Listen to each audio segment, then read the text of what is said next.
The views and opinions expressed on Unlock Your Wealth Radio are those of the host, guests, and callers only and are not necessarily the views of Unlock Your Wealth Radio, Heather Wagenhals, or Success Publishing International. Worried about retirement? Want to travel the world or just be around to watch your kids grow up, but you can't because you're drowning in debt? Now you can! With Heather Wagenhals and the Keys to Riches powered by Unlock Your Wealth Radio. Heather will show you how to stop chasing your wallet, eliminate debt, lose financial stress, and live the life of your dreams. If you truly ever wanted to have more, do more, be and give back more, now's your chance. Listen weekly to hear what others are doing to manage their money better with these proven strategies for building wealth with the Keys to Riches financial philosophy. Now, here's your host, Heather Wagenhals. Yes! Well, this part. Nice. Thank you. This part of Keys to Riches Radio, powered by Unlock Your Wealth Radio, is sponsored by Audible.com. Get a free audiobook download at unlockyourwealthradio.com/free book and click on the link to over 150,000 titles to choose from for your iPhone, Android, Kindle, or MP3 player. Welcome to the show, everyone. I'm Heather Wagenhals, your hostess with the Financial Mostess, and I am flanked by my maestro of moolah, Michael Terry. Hey, folks. And we will help you get your money mind right on today's show with the following great features. Mr. Maestro? The Key? The key for this week is no seasonal exceptions. Very good. We are in our eighth key in our Keys to Riches financial philosophy. And then we also have a fabulous moolah word of the day. And it is a type of accounting record that we'll get into.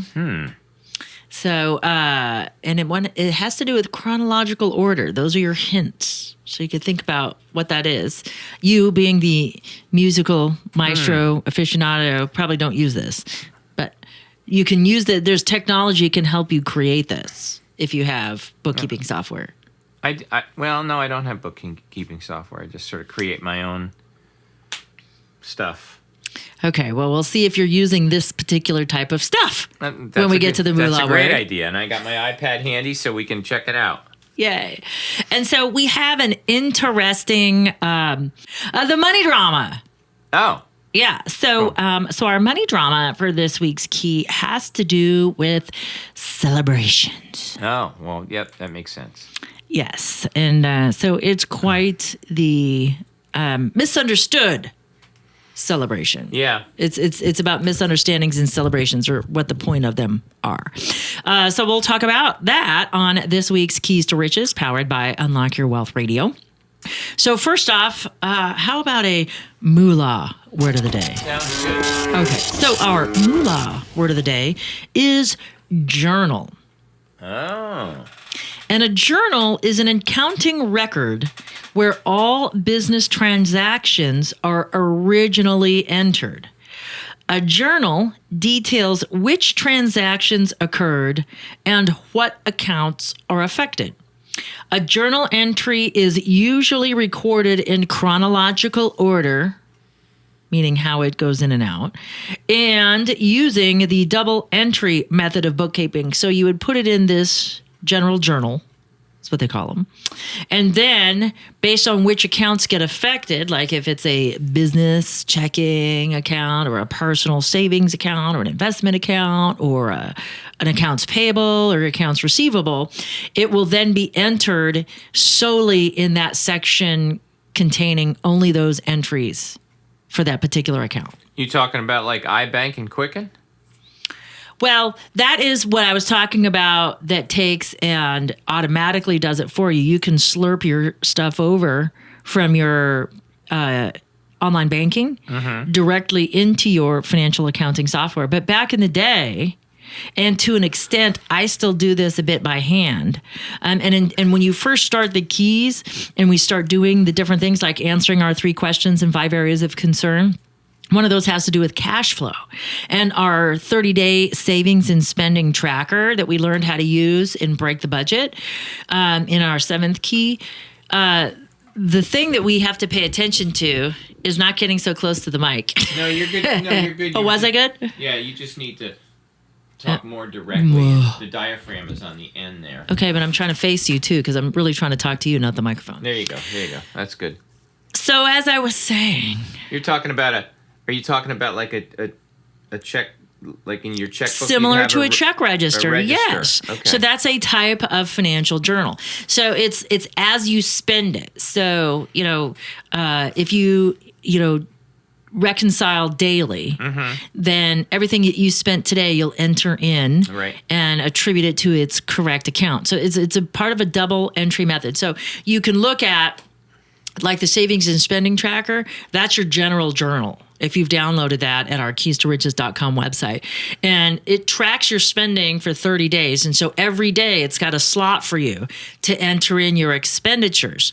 And we use that for a specific reason. And we don't necessarily do the double entry method. We don't worry about assigning it to another account because that doesn't really serve our needs for the purpose of fulfilling the break the budget key, which we did last week. Right. And that's about, we are looking for when things occur. When we do our break the budget key.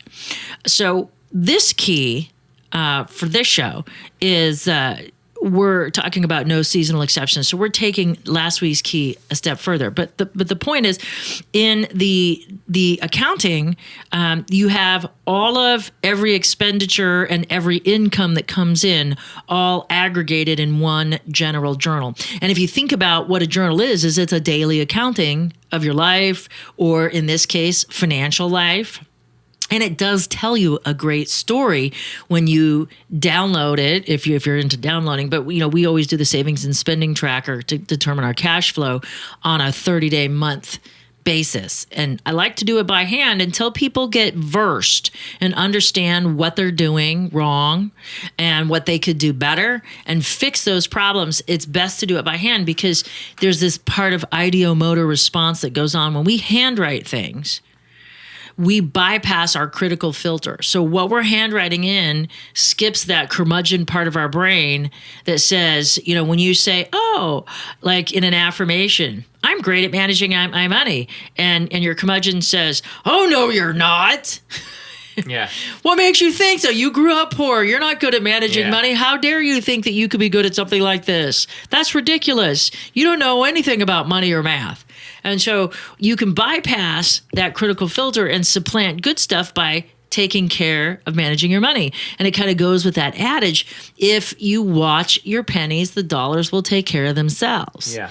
So you got to micromanage it first, but not for the sake of micromanaging. And it's not for the sake of seeing how much you can save or not spend.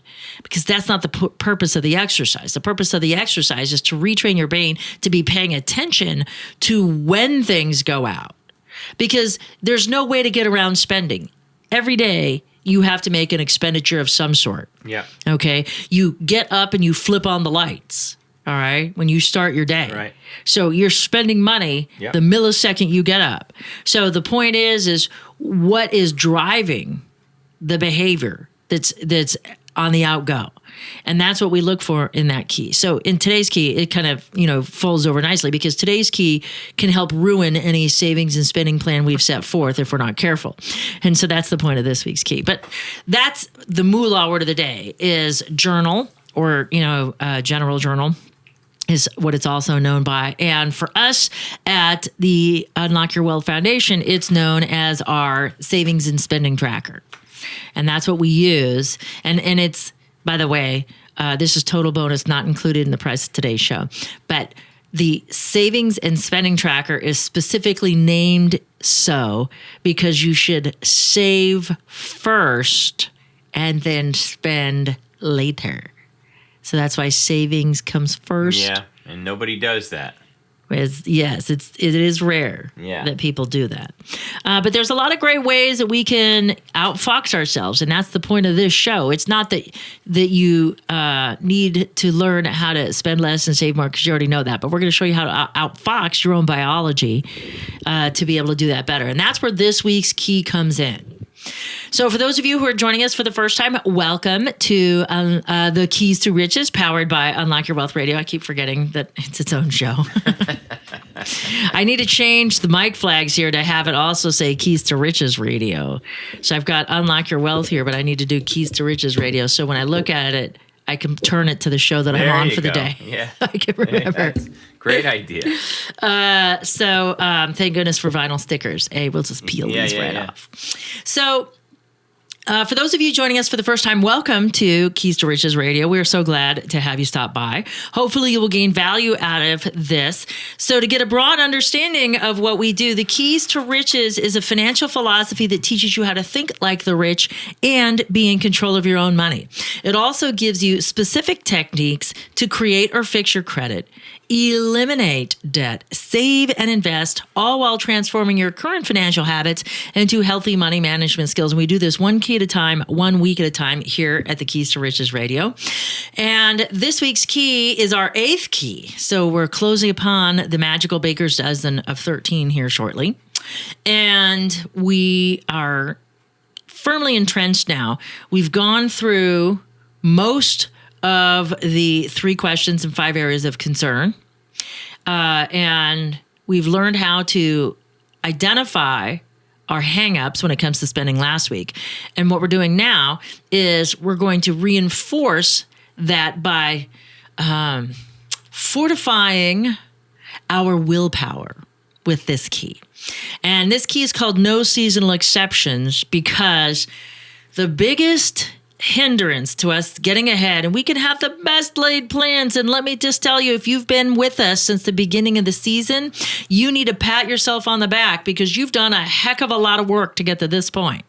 Okay, so you are heavily invested because you've planned for the future. You've identified what you know about money management. You've either learned what you didn't know but need to know or delegated those to professionals. And now you've learned how to identify what your hangups are and make a plan to overcome those by creating a healthy savings and spending plan. And so all it takes is one special event to throw everything out of whack. And then the tendency is that all hope is lost, and then we scrap our plans for success. But this is what sets our key or our financial philosophy apart from the rest. Because this key, coupled with our practicing the 3 R's key that's coming up, is what gives us the tools we need to succeed when we need to succeed. And that is in our weakest moments. So if you have ever had somebody in your life that has had a special occasion, religious holiday, or another spiritual holiday, a significant life event, like a birth, a graduation, retirement, you name it. The list goes on and on. Bar, bat mitzvahs, quinceañeras, all sorts of things. There are many, many events that happen to us that are cause for celebration. And commemorating those events is a big deal, okay? But we tend to go overboard many times. And we do it without a whole lot of forethought or planning. And why is that? Because we're not exercising our 5th key, which is what? T-A-K. Oh. Take emotion out of the picture. There you go. I knew you had it in you. Just had to give you a second. Yes, so we are not using our rational, reasonable mind, and we're making irrational decisions because we can't access Logic Larry in our information model of processing. So what happens is we respond emotionally instead of intellectually to events.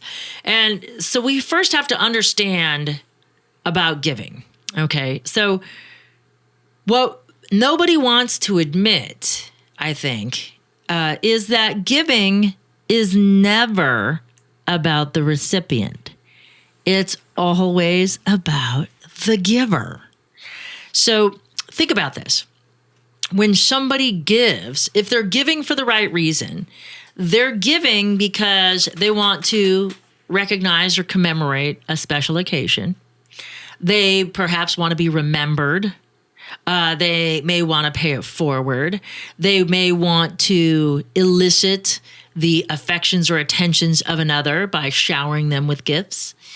All of these things are legitimate. All of these things are okay as long as the giver is not expecting something in return. And we'll address that in a minute.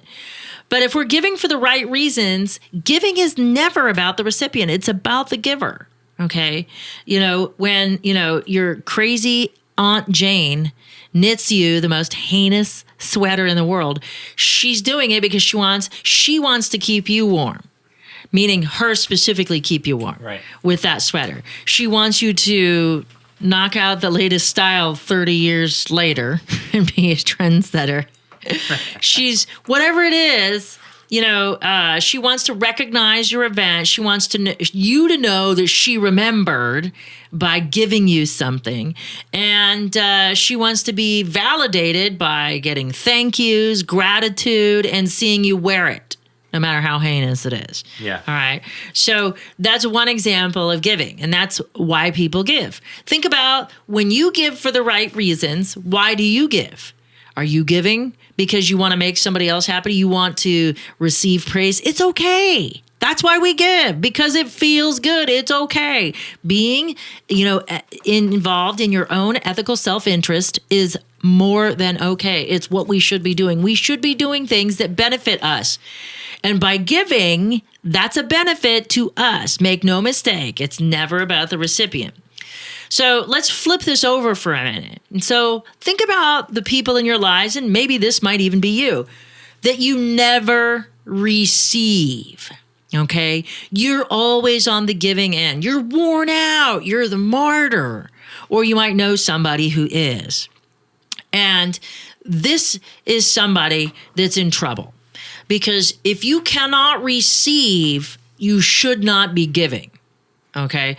If you cannot receive, you should not be giving. And if you are one of those people that refuses to receive under the auspices of whatever, and we'll talk about that in a second, and then you question why life always deals you a raw deal, it's because you're not paying attention to the gifts around you and the gifts that people are trying to give you, but you refuse to accept. So when you ask the universe for wealth and abundance, you get it in many forms, okay? And if you deny your ability to receive or don't exercise that capacity because it's there, then you cannot, by definition, be a gracious giver. Think about this in these terms. If you are a pitcher of water and you have a cup for a spouse, you have a cup for each kid, you have a cup for your job, a cup for school, a cup for your spirituality, a cup for your social and charitable endeavors. You have all these cups around you. And if you pour off a little of your water into each of these cups, this could be your time, your money, your effort, whatever it is, okay, your stuff. You're giving resources away every time. So you pour a little off the pitcher, pour a little off the pitcher. If you refuse to refill the pitcher, you cannot be an effective giver. Because at some point, what's going to happen? The pitcher's going to run out. And then how are you going to refill the pitcher? If you do not allow yourself to receive now and again, you're never going to prosper, because your prosperity comes in your ability to create and your ability to receive, whether it's help from another person, whether it's stuff from another person, or money from the profit of your investments or your business, okay, or your paycheck. I mean, you wouldn't go to work for free and do what you do not expecting a paycheck, right? Right. I mean, because if you do that, that's called volunteerism. Yeah. That's not your job.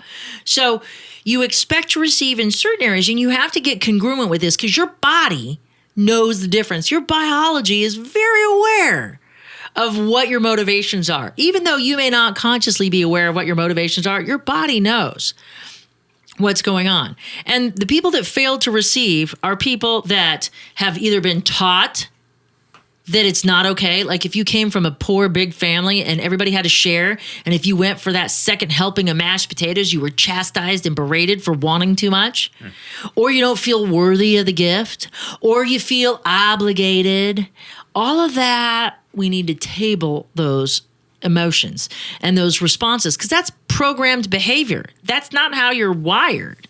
You're wired to be out for your own self-interest, and you should be. Because if you don't take care of you, who will? Okay? And if somebody is offering you a handout or a hand up, and as long as it's in your ethical self-interest, and there's only one exception to this rule that I'll give you in a moment, and that has to do with romance, you should accept it. Because this is the universe in its own way showing you how to build wealth, because you've got to be able to receive it. And abundance comes in all kinds of different forms. And it starts with little things. Somebody offering you to do a favor. Hey, you know what? I'll stop by and pick up your kids. I got to pick up my kids on the way home. I'll grab your kids too and drop them off for you. Nothing like it. Yeah. But what do? No, never mind. Because why? Because you don't want to feel obligated to pick up their kids? That's not why they're doing it. Yeah. So most people have a personal self-interest for gratitude.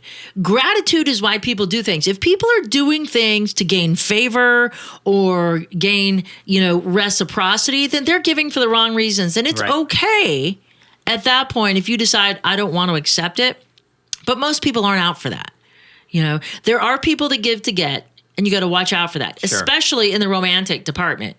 And I used to write an etiquette column. And one of the toughest things is men or women who lavish other people with gifts.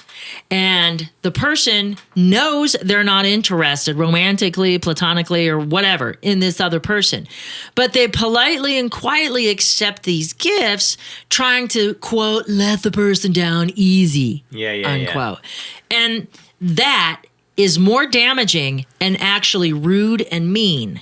Because what you're doing every time you accept a gift like that is that you're setting up false hope that you're interested in that person. And the best thing that you can do is to deny the gift and be honest with the person and say, I'm glad you feel this way about me. However, I do not feel this way about you, and it would be inappropriate for me to accept this gift from you to create any impression, because that's a person who's giving to get. Yeah, right. And it's somebody that you need to be aware of, and they should be on your radar, because those are the people that become stalkers and crazies.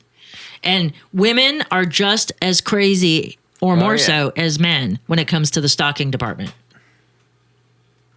It makes me think of this meme that I saw the other day, and it was really funny. The meme it says, how about, hi, thanks for breakfast in bed, not why are you responding with all of this? How did you get in my house? This is a delusional kind of meme, but it illustrates the point. Yeah. You are listening to The Keys to Riches, powered by Unlock Your Wealth Radio. And this segment is sponsored in part by KeepMyID.org, the only service that actually prevents identity theft. All others are just monitoring services. Put your credit on lockdown with their special offer for Keys to Riches radio listeners by visiting our website at keystoriches.com/keepmyid and click on the link to protect your financial future right now. Remember to use the promo code WAGS. So we're talking about this giving and getting.